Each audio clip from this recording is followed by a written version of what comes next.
మనమైతే క్షమించలేని పరిస్థితిలో ఉన్నాం.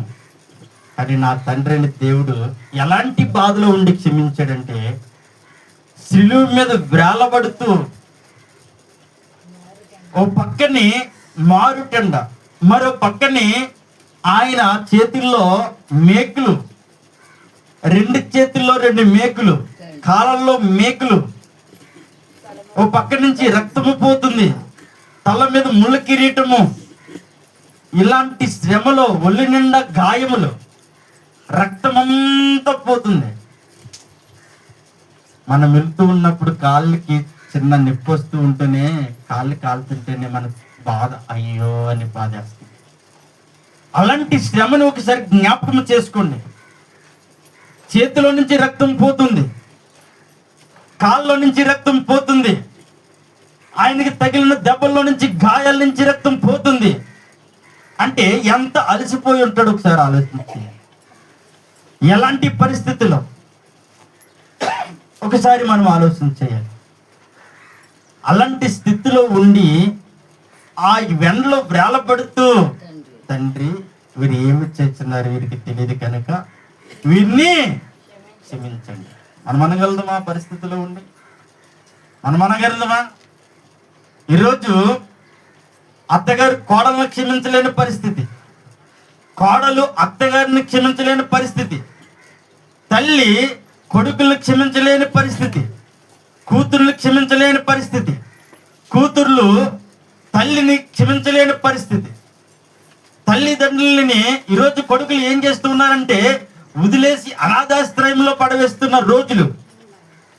అలాంటి భయంకరమైన రోజుల్లో మనము ఉన్నాం. ఇలాంటి రోజుల్లో మనము క్షమించగలదమా? క్షమించలేం. ఎక్కడ కూడా క్షమాపణ లేదు. దేవునికి స్తోత్రం, హల్లెలూయా. అలాంటిది నా తండ్రిని దేవుడు క్షమిస్తూ ఉన్నాడు. నా తండ్రిని దేవుడు ఆ బాధలో ఉండి, అంత శ్రమలో ఉండి, నువ్వు ఏ పాపము చేసినప్పటికీ, నువ్వు ఎలాంటి పరిస్థితిలో ఉన్నప్పటికీ, నువ్వు ఏ దొంగమైనప్పటికీ కూడా, ఏ దరిద్రం అయినప్పటికీ కూడా, ఎలా స్థితిలో ఉన్నప్పటికీ కూడా నిన్ను ఆయన క్షమిస్తూ ఉన్నాడు. దేవునికి స్తోత్రం, హల్లెలూయా.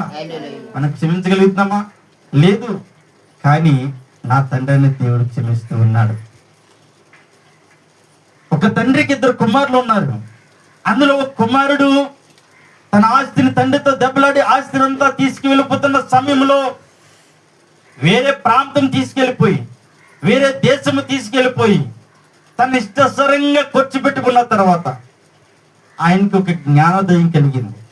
ఆస్తి అంతా అయిపోయిన తర్వాత, దుర్యాపారంలో ఖర్చు పెట్టేసిన తర్వాత, వేశ్యలతో ఖర్చు పెట్టేసుకున్న తర్వాత, తినడానికి ఆహారము లేక, అన్నము లేక ఇబ్బందులు పోలవుతున్న సమయంలో ఆయనకి ఒక పందులు మేపేవాడు కనిపిస్తే వాడి దగ్గర జాయిన్ అయ్యాడు. దేని కొరకు తెలుసా? ఆకలి కొరకు. దేని కొరకండి? ఆకలి కొరకు. ఆకలేసి ఒక పందులు మేపేవాడి దగ్గర జాయిన్ అయ్యాడు. జాయిన్ అయ్యి ఆ పందులు పొట్టు తిందామనుకున్నాడు. కానీ దేవుడు తిన్నవలేదు. దేవుడు తిన్నవలేదు. ఎందుకో తెలుసా? ఆ కుమారుడు దేవుని కుమారుడు కనుక. ఈరోజు నువ్వు దేవుని కుమారుడు కనుక ఆయన నీకు పొట్టు పెట్టేవాడు కాదు, పందులు పొట్టే పెట్టేవాడు కాదు. ఆయన జీవాహారంతో నింపేవాడు నిన్ను. ఆయన ఆత్మతో నింపేవాడు, ఆయన శరీరంతో నింపేవాడు, ఆయన రక్తంతో నిన్ను కడిగేవాడు. కనుక ఆయన క్షమించేవాడు కనుక ఆ బిడ్డను క్షమించాడు. దేవునికి స్తోత్రం. ఆ బిడ్డ మారు మనసు పొందాడు. ఏమన్నా తెలుసా? నేనైతే ఇక్కడ ఆకలితో చచ్చిపోతూ ఉన్నాను, నేనైతే ఇక్కడ ఆకలితో ఇబ్బంది పడుతున్నాను. నా తండ్రి దగ్గర అనేక మంది పని చేస్తూ ఉన్నారు. నేను వెళ్ళి నా తండ్రి క్షమాపణ అడుగుతాను. అయ్యా, నీకును పైన పరలోకమందున్న తండ్రికి నేను విరోధంగా జీవిస్తూ ఉన్నాను, నన్ను క్షమించే తండ్రిని ఒక్కసారి నా తండ్రి దగ్గరికి వెళ్ళి నేను క్షమాపణ అడుగుతాను ఒక ఆలోచన కలిగింది. ఆలోచన కలగానే ఆ కుమారుడు మారు మనసు పొంది, ఈరోజు మనకి మారు మనసు కలగాలి. ఈరోజు మనకి మారు మనసు పొందాలి. మనము ఆయన మారు మనసు పొంది దూరం నుంచి కనపడగానే తండ్రి అనే దేవుని ఆయన హత్తుకొని మెడ మీద ముద్దు పెట్టుకొని ఆయన క్షమించి ఆయన కొరకు ఏం చేసి ఉన్నాడంటే ప్రశస్తమైన వస్త్రము తెచ్చి చక్కని యొక్క కొవ్వుని విందు చేసి ఆయన చేతికి ఉంగరము తొడిగి కాళ్ళకి చెప్పులు తొడిగి ప్రశస్తమైన వస్త్రము తొడిగి ఆ కుమారుని దీవించి ఆశీర్వదించాడు. ఈరోజు నిన్ను నన్ను కూడా దీవించబోతున్నాడు ఆయన. ఈరోజు నిన్ను నన్ను కూడా క్షమించబోతున్నాడు. ఈరోజు నిన్ను నన్ను కూడా ఆశీర్వదించబోతున్నాడు, దీవించబోతూ ఉన్నాడు. ఆ దీవులను మనం పొందుకోవాలి, ఆ కృపను మనం పొందుకోవాలి. రెండో మాటగా చెబుతూ ఉన్నాడు, నేడే నేడే ఇప్పుడే ఇప్పుడే నువ్వు నాతో కూడా పరదేశంలో ఉండు కాక. దేవునికి స్తోత్రం, హల్లెలూయా. నువ్వు ఏ పాపం చేసినప్పటికీ, ఏ దోషం చేసినప్పటికీ, ఏ మోసంలో ఉన్నప్పటికీ, ఎలాంటి పరిస్థితుల్లో ఉన్నప్పటికీ కూడా నా తండ్రిని దేవుడిని అడగగానే నీకు ఆయన సమయం ఇవ్వాలి. అడగగానే నేడే కుడి పక్కన దొంగని ఎమ్మటనే ఒక మాట అడగగానే నేడే నువ్వు నాతో కూడా. ఆయన ఆలస్యం చేసేవాడు కాడు. ఆయన రేపు ఎల్లుండ వాయిదాలేసేవాడు కాడు. నువ్వు విశ్వాసంతో అడిగితే, నువ్వు భయభక్తులతో అడిగితే, నువ్వు నమ్మకంతో అడిగితే నేడే నువ్వు నాతో కూడా. దేవునికి స్తోత్రం, హల్లెలూయా, హల్లెలూయా. ఈరోజు నాయకులు వాయిదాలు వేస్తారు, డబ్బులున్న వాళ్ళు వాయిదాలు వేస్తారు, అధికారులు వాయిదాలు వేస్తారు. నీకేదన్నా సహాయం కావాలని ఎవరి దగ్గరికన్నా వెళితే రేపు చేస్తాను ఎల్లుండిస్తాను అనేసి వాయిదాలు వేస్తారు. ఒకవేళ నీకు అప్పు కావాలని ఎవరి దగ్గరికన్నా అడిగితే అప్పు కోసం వాయిదాలు వేస్తారు. లేదంటే ఏ లోను కోసమైనా బ్యాంకుల దగ్గరికి వెళ్తే నేను తిప్పుకుంటారు, వాయిదాలు వేస్తారు. కానీ నా యేసై వాయిదా వేసేవాడు కాడు. నా యేసయ్య వాయిదాలు వేసేవాడు కాడు. వాయిదా వేసేయడానికి ఆయన వెనకాడడు, వాయిదా వేసేవాడు కాడు. ఇప్పుడే నేడే ఈ క్షణమే నువ్వు నాతో కూడా పరదేశంలో ఉండు. దేవునికి స్తోత్రం అని చెప్తూ ఉన్నాడు. ఇప్పుడే ఈ క్షణమే నాతో కూడా పరదేశంలో ఉండు చెప్తూ ఉన్నాడు. మూడవ మట్టుగా అమ్మా ఏమంటున్నాడండి? అమ్మా ఇదిగో నీ కుమారుడు. దేవునికి స్తోత్రం, హల్లెలూయా. కుమారుడికి తల్లిని అప్పగించాడు, తల్లికి కుమారుని అప్పగించాడు. అనగా ఈరోజు నీకు ఆయనకి కూడా ఆయన అప్పగిస్తూ ఉన్నాడు, ఆయన ఆత్మను అప్పగిస్తూ ఉన్నాడు. ఆయనకి నువ్వు నీ దగ్గర చేసుకుంటూ ఉన్నాడు. కానీ మనమైతే దూరం పెట్టేస్తూ ఉన్నాం. చెబుతూ ఉన్నాడు, అమ్మా ఇదిగో నీ కుమారుడు. నేను కాదు, నా సమయం అయిపోయింది, నేను నిలుతూ ఉన్నాను. నా కోసం నువ్వు బాధపడద్దు, నా కోసం నువ్వు వేడవద్దు. ఇదిగో నీ కుమారుడు. దేవునికి స్తోత్రం, హల్లెలూయా. తన కుమారుడిని అప్పగిస్తూ ఉన్నాడు ఆయన. దేవునికి స్తోత్రం. తల్లికి అప్పగిస్తూ ఉన్నాడు. ఈరోజు నిన్ను నన్ను కూడా ఆయన చేతికి అప్పగిస్తూ ఉన్నాడు. కానీ మనమైతే నిర్లక్ష్యం చేస్తున్నాం, ఆయన కృపను నిర్లక్ష్యం చేస్తున్నాం, ఆయన సన్నిధిని నిర్లక్ష్యం చేస్తూ ఉన్నాం, ఆయన సన్నిధిని నిర్లక్ష్యం చేస్తూ ఉన్నాం. దేవుని సన్నిధానికి వెళ్ళడానికి కానీ, ఆయన వాక్యం వినడానికి కానీ, ఆయన సువార్త చేయడానికి కానీ నిర్లక్ష్యం చేస్తూ ఉన్నాం. సువార్త చేసే పాదములు ఎంతో సుందరమైనవి, ఎంతో ఇష్టమైనవి. ఈరోజు నువ్వు సువార్త చేస్తుంటే నిన్ను చూసి నా యేసయ్య ఎంతో సంతోషిస్తూ ఉన్నాడు. ఆ దీవెన నీకు తెలియకుండా దేవుడు ఇస్తాడు, ఆ ఆశీర్వాదం నీకు తెలియకుండా దేవుడు ఇస్తాడు. నువ్వు విశ్వాసంతో, నమ్మకంతో, భయభక్తులతో ఆయన పని చేస్తూ ఉన్నప్పుడు నువ్వేం చేసినా కానీ చిన్న పని కూడా వ్యర్థం కాదు. ఆయన కోసం చేసే పని వ్యర్థం కాదు. నేను నిన్న ఆ జెండాలు, తండ్రిని దేవుని ఆ జెండాలు నేను కొట్టిస్తానేమో నాకు తెలియదు. ఉదయకాలంలో తండ్రిని దేవుడు ఒక గొప్ప దర్శనం ఇచ్చాడు. ఏంటో తెలుసండి? చిన్న ఇంజెక్షన్ ఎంత పొడుగు ఉంది. ఇంజెక్షన్ ఇంత పొడుగుంటే సూది కూడా చాలా పెద్దగా ఉంది. అందులోకి ఎర్రని రక్తం ఎక్కించాడండి. ఎర్రని ఇంజెక్షన్, అది చాలా ఎర్రగా ఉంది రక్తం. అది ఎక్కిస్తూ ఉంటే ఆయన అంటున్నాడు, చాలా జనం ఉన్నారు, ఆ డాక్టర్ గారు మంచి అందరూ కూర్చొని ఉన్నారు, నీకు కాళ్ళు నొప్పులు ఉన్నాయి, నువ్వు చాలా నీరసంగా ఉన్నావు అనేసి అంటున్నాడు. అయ్యా నేను నీరసంగా ఉంటే నేను నడుస్తున్నాను, నీకు అంటున్నాను, నాకు నీరసం ఏమి లేదంటే, లేదు నువ్వు చాలా నీరసంగా ఉన్నావు అని చెప్పి ఈ చేతిలో నుంచి ఇక్కడి నుంచి ఇలా ఎక్కించేయడం చేస్తారు. దేవునికి స్తోత్రం, హల్లెలూయా. ఆయన రక్తం ఈ చేతిలో నుంచి ఏది నీ చెయ్యి చాపనేసి నా చెయ్యి చాపమని ఇక్కడి నుంచి ఇలా ఎక్కించేయడం. ఎర్రని రక్తం, దేవునికి స్తోత్రం. అది నేను ఆలోచన చేస్తే ఏంటి ఈ రక్తం ఏంటి ఈ రక్తం ఏంటి, దేనికోసం దేవుడు ఇలా చూపించడంటే ఆ రక్తము ఈ యొక్క పరిశుద్ధ రక్తము. దేవునికి స్తోత్రం. మన వెనకాల కనపడుతుంది అవి దండాలు, దేవునికి స్తోత్రం. అన్ని మీద కనపడుతుంది ఆయన రక్తము, దేవునికి స్తోత్రం, హల్లెలూయా. ఆ రక్తంతో నువ్వు కడగబడాలి, ఆ రక్తంతో నువ్వు ఆశీర్వదించబడాలి. అయ్యా నన్ను నిలువెల్లా కడిగే తండ్రి అని అడగాలి. దేవునికి స్తోత్రం, హల్లెలూయా. తల్లికి కుమారుని ఎలాగైతే అప్పగించుకున్నాడో, ఈరోజు నా తండ్రి అయిన దేవుడు, నా తండ్రి అయిన దేవునికి కూడా నువ్వు అప్పగించబడాలి. దేవునికి స్తోత్రం. అయ్యా నన్ను కడిగయ్యా, నన్ను నిలువెల్లా కడిగే తండ్రి, నన్ను ఆశీర్వదించు తండ్రి, నన్ను దీవించు తండ్రి అని అడగాలి. దేవునికి స్తోత్రం, హల్లెలూయా. 4వ మాటగా, నా దేవా నా దేవా నా దేవా నా దేవా నన్ను ఎందుకు చేయి విడిచితివి అని అంటున్నాడు. ఆయన మాట్లాడుతున్నాడు, నా దేవా నా దేవా నా దేవా నన్ను ఎందుకు చెయ్య విడిచితివి. మనము కూడా ఒక్కొక్క సమయంలో చాలా నీరసమైపోయి బలహీనత అయిపోయి మనము లేవలేని స్థితిలో ఉన్నప్పుడు, లేకపోతే ఏదైనా ఇంపార్టెంట్ పనిలో ఉన్నప్పుడు, ఎవరు మనల్ని ఆదుకున్నప్పుడు, అప్పుడు మనకు బాధ వేస్తుంది. అప్పుడు దేవుడి మీద అడుగుతాం, నా దేవా నన్ను ఎందుకు చేయి విడిచావు. నేను రోజు ప్రార్థనకు వస్తూ ఉన్నాను, నేను రోజు నీ సన్నిధిలో కనపడుతూ ఉన్నాను, బైబిల్ పట్టుకొని వస్తూ ఉన్నాను, ప్రార్థిస్తూ ఉన్నాను, నన్ను ఎందుకు చేయి విడిచావు. ఈరోజు తండ్రి అయిన దేవుడు ఇంత శ్రమను చూసి, ఇంత బాధను చూసి, ఇంత కష్టాన్ని చూసి ఆయన తండ్రి అయిన దేవుడిని అడుగుతూ ఉన్నాడు. మనము కూడా ఒక్కొక్కసారి ఇసుకుపోయి అడుగుతాం. ఆయన దేవుని కృపతో అడిగాడు, కానీ మనమైతే ఇసుకుపోయి దేవుణ్ణి అడుగుతూ ఉంటాం.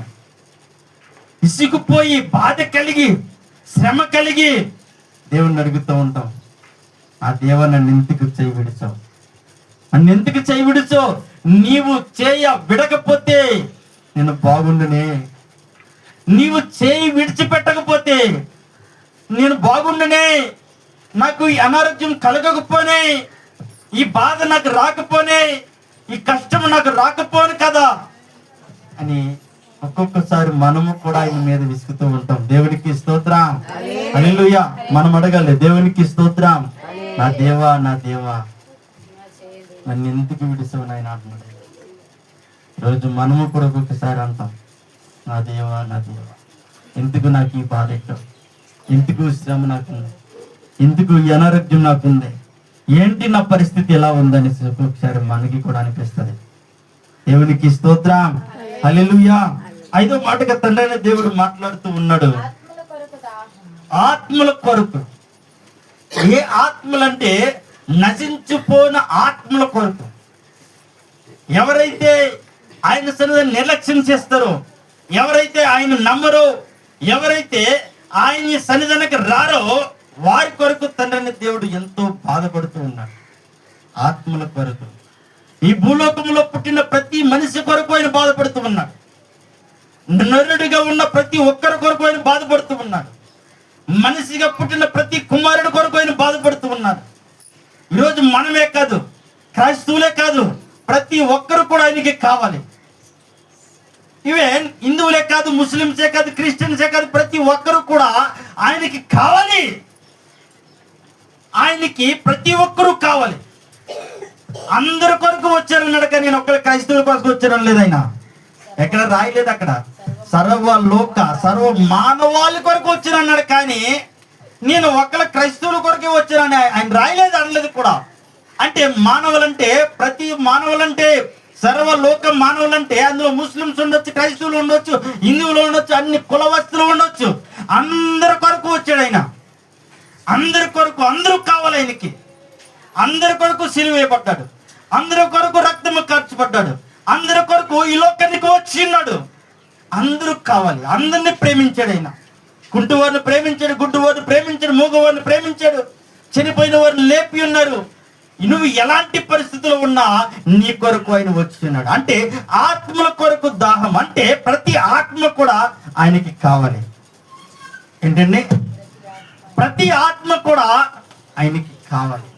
ఎలాంటి ఆత్మ అయినా కానీ ప్రతి ఒక్కరు కూడా ఆయనకి కావాలి. ప్రతి బిడ్డ కూడా ఆయనకి కావాలి. దేవునికి స్తోత్రం. హల్లెలూయా, హల్లెలూయా. ఆరో మాటగా తండ్రిని దేవుడు చెప్తున్నాడు, సమాప్తము. ఇంకా ఇక్కడి నుంచి ఇది ముగిసిపోయింది, సమస్తం అని చెప్పి ఆయన ఆత్మను తండ్రిని దేవునికి అప్పగించున్నాడు. ఆయన చేసిన పని ప్రతిదీ కూడా క్షుణ్ణంగా చేసి ఉన్నాడు. ఆయన పుట్టడం, ఆయన పని చేయడం, ఆయన సువార్త చేయడం, ఆయన చిలువేయబడడం, ఆయన రక్తము కార్చడం, అన్నీ కూడా సంపూర్ణంగా చేసి ఉన్నాడు. ఆయన సంపూర్ణంగా చేసిన తర్వాత, తండ్రి నా చెయ్యి ఇదిగో నీకు అప్పగిస్తూ ఉన్నాను. దేవునికి స్తోత్రం. నా ఆత్మను నీకు అప్పగిస్తూ ఉన్నాను. దేవునికి స్తోత్రం. హల్లెలూయా. ఈరోజు మన పనులన్నీ ముగించుకున్న తర్వాత, అయ్యా నీ రాజ్యం నాకు కావాలి అడగల మనము. నీ రాజ్యంలో నాకు చోటు ఇవ్వు తండ్రి.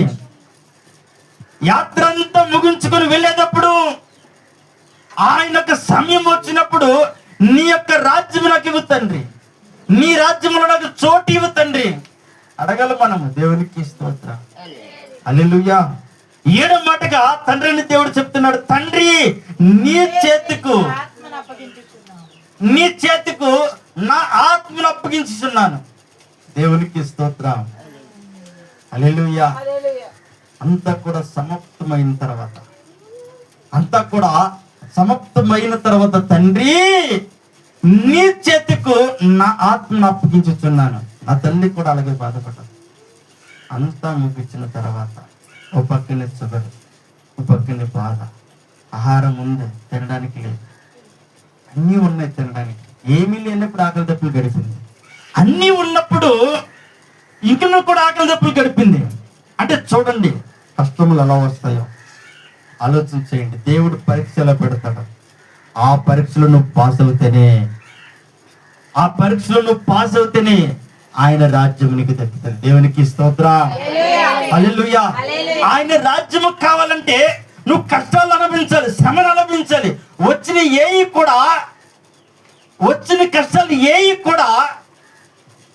కష్టాలు వచ్చినాయని దేవుని సన్నిధిని నువ్వు విడిచిపెట్టకూడదు. కష్టాలు వచ్చినాయని నాకు ఎందుకు లేదు దేవుడు అనుకోకూడదు. క్రైస్తవులు దేవుడిని నమ్ముకుంటేనే కష్టాలు వస్తాయి అనుకుంటే అదంతా వ్యర్థం అనమాట. నువ్వు ఆయనకి ఇష్టమైతేనే నీకు కష్టాలు వస్తాయి, ఇష్టం కాకపోతే నీకు కష్టం రాదు. దేవునికి స్తోత్రం. హల్లెలూయా. ఒకసారి ఆలోచన చేయండి. నువ్వు ఆయనకి ఇష్టమైతేనే నీకు కష్టం వస్తుంది. బాగా ఆలోచన చేయండి.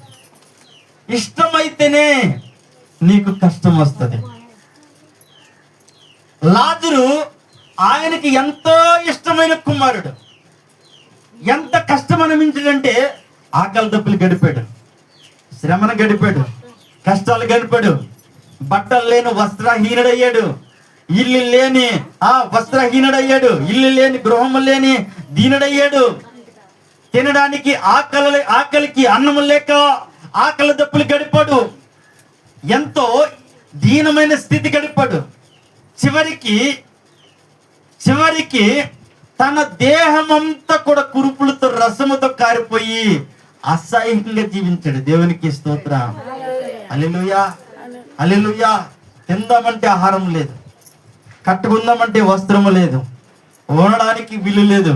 పైగా దేహం ఏమైనా బాగుందంటే దేహము కూడా బాగోలేదు. దేవునికి స్తోత్రం.